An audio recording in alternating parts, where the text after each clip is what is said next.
Hello. I brought my pint with me. Two reasons. First of all, I get a bit dry mouth, but second, I'm a bit trashy as well. But these days, I try to own it. So, right, I'm going to start off with it's true. I'm going to start off with a poem. So it's called Perspective. I want to write a poem of misery and despair, of suffering and sadness, all those unanswered prayers, and that stench of regret as it hangs in the air. I would fill it with pain, laced with death and disease, tales of a hero brought down to his knees, accounts of corruption, malignant disdain, and echoes of madness to drive you insane. But with each attempt, as I focus my might on channeling wrath whilst I'm harnessing spite, that surge of disruption that wells deep inside still fails its eruption, again is denied. With thoughts of a tablet I take every day to stop me from sinking, keep darkness at bay. Well, what can I say? I'm white, middle class, was gendered as male, accomplished achiever, how rarely I fail. A good education, I've got 3 degrees, university funded with a paid PhD. But what does it mean? Some think that it's special, but it's really not true, when so many out there are capable too. No hopes to break through. No money, no access, no means of a pass. Wrong country, wrong gender, or born the wrong class. Now how can these people expect to advance when the odds are against and they haven't the chance? So now I'm secure, own my home, good career, with perks and a pension and little to fear. And yet there are tears. They trickle like rain. Though their flow is sincere, how could I complain? About the roof up above or the floor neath my feet when I'm stepping through homeless asleep on the street. Not only right here, but then far and wide, those fleeing from terror, no place to reside. With lives lost in chaos, how could it compare? The poor sanitation, no medical care. Well, aside from these rain clouds, my health isn't flawed. This absence of illness, I feel like a fraud. There are pills that I swallow to curb my depression, but what would I possibly know of oppression? Well, I'm gay, I suppose, so that's one box I fill. But unlike some places, not hunted until I've been captured, tortured, thrown from a roof, or stoned by a crowd, as my personal truth is, my family accepts me. Support that's right there. My friends show no judgment, there's kindness to spare. And still there is angst and it seems so unfair. Now, it isn't encouraged to think of one's strife and comparisons made to another one's life, but it gives me perspective. It helps ease the dread to illustrate much bigger pictures instead. So the next time I'm stressed, I shall think whilst I cry that sure, I'm depressed, but how lucky am I? Thank you.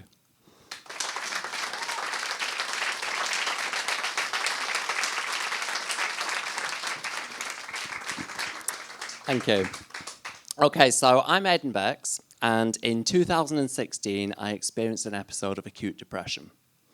And that was also the same year that I turned 40. I went through a bit of a rough time, but with thanks to a supportive manager and a referral to a counselling service, I was able to work through some issues with an experienced psychotherapist. It turns out I was having an existential crisis. I'd been taking stock of my life and wasn't too thrilled about where it was headed. I was disillusioned with nursing, and working for the NHS had become something of a toxic drip of disappointment. So my psychotherapist recommended a book to me by Julia Cameron. It's called The Artist's Way. And basically it's a workbook where the individual can rediscover their creative self. So working through the book with support from my psychotherapist, it became apparent that I still had a passion for creative writing. I'd experimented writing poetry in my teenage years, but I'd become discouraged when my A-level English tutor had been rather harsh and critical of my efforts. So I hadn't written in over 20 years. Other frustrations related to my passion for health promotion, which was the focus of my PhD before I became a nurse.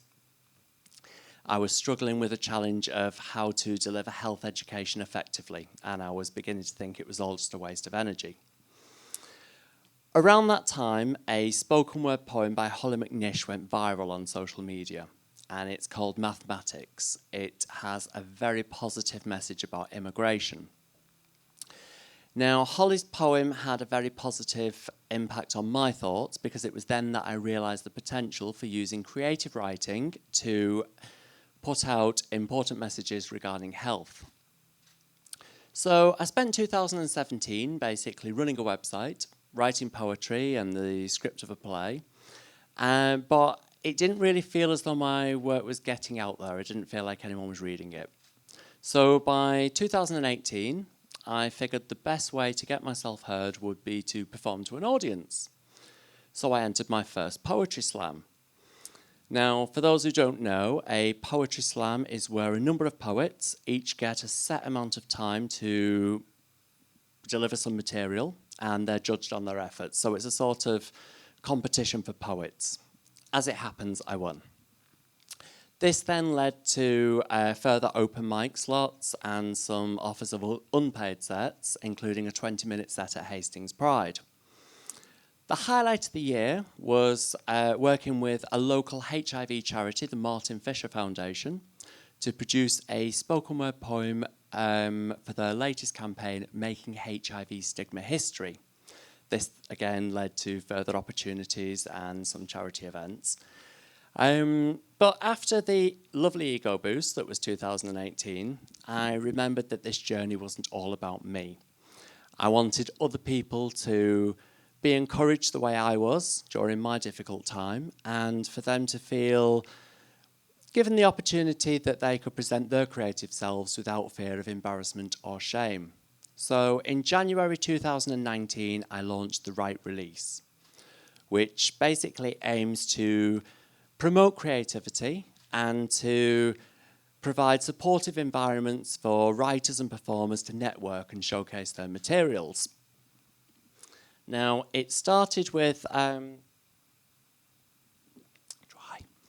it's terrible, isn't it? It started with a basic website and a presence on social media with writing prompts and an online discussion group for writers to submit their work and chat amongst themselves. This then led to organising open mic events, which gave individuals up to 10 minutes to perform their material. These were always very well attended, with even a waiting list of people wanting to take part.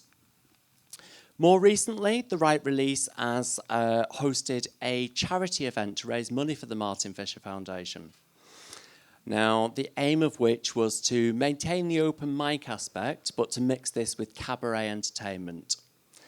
The evening was a good success. It raised almost £2,500 for charity, with thanks to a special extra donation of £1,000 from Glencairn Consulting Limited, which is a company that does a lot for local HIV charities. So with the success of the event, and with further support from Glencairn Consulting, The Right Release plans to put on a bigger and better event next year. This is going to be a ticketed event with a photography exhibition and how distracting. A ticketed event with a photography exhibition and more cabaret entertainment.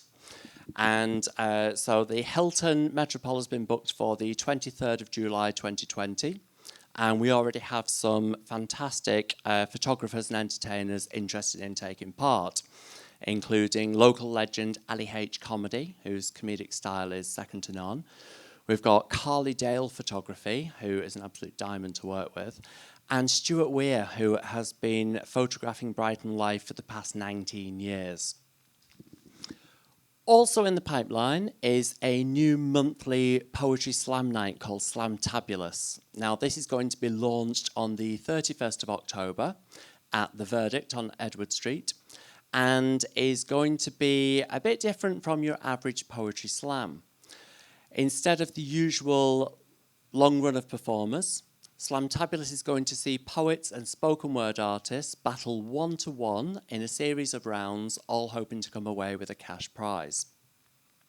Now, I'd like to point out that the Write Release isn't strictly about poetry and spoken word. It's about all forms of writing, and it doesn't necessarily have to be performed.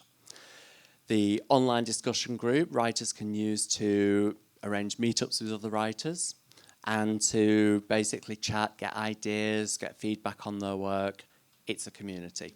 I myself have just started a stand-up comedy course with Jill Edwards at Comedia, and I'm going to incorporate a lot more stand-up comedy with my next kind of writing and performance.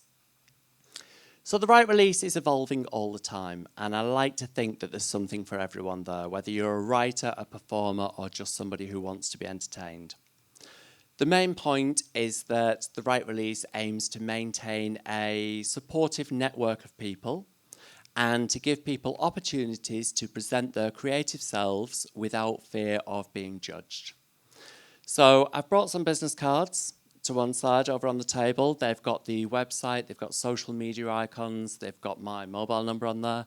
And please do take a card, whether you're a writer, performer, pass it on to your friends, share it with colleagues, strangers on the street. Let them know that the Write Release is there and that everybody is welcome. Thank you so much for your time.